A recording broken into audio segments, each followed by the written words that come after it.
Pakistan cricket board کی عبوری selection committee نے نیوزی لینڈ کے خلاف 16 رکنی قومی ون ڈے اسکواڈ کا اعلان کر دیا۔ دونوں ٹیموں کے مابین 3 میچز پر مشتمل سیریز کے میچز 9، 11 اور 13 جنوری کو نیشنل اسٹیڈیم کراچی میں کھیلے جائیں گے۔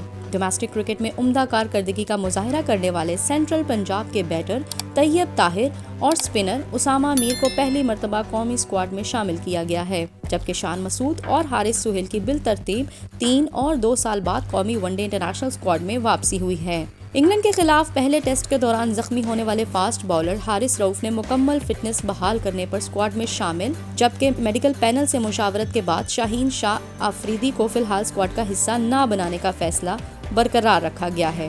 نائب کپتان شاداب خان کو انجری کے باعث سلیکشن کے لیے زیر غور نہیں لایا گیا۔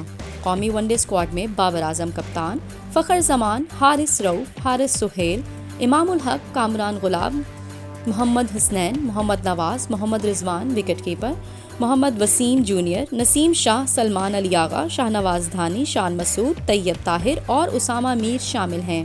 عبوری سلیکشن کمیٹی کے سربراہ شاہد آفریدی کا کہنا ہے کہ گزشتہ سال پاکستان نے محدود ون ڈے انٹرنیشنل کرکٹ کھیلی ہے، تاہم اس سال پاکستان کو اس طرز کی کرکٹ میں ACC ایشیا کپ اور ICC men's cricket world cup میں شرکت کرنا ہے۔ ایشیا کپ سے قبل پاکستان کو 11 ون ڈے انٹرنیشنل میچز کھیلنے ہیں، جہاں ہر ممکنہ آپشنز استعمال کرنے کی کوشش کریں گے۔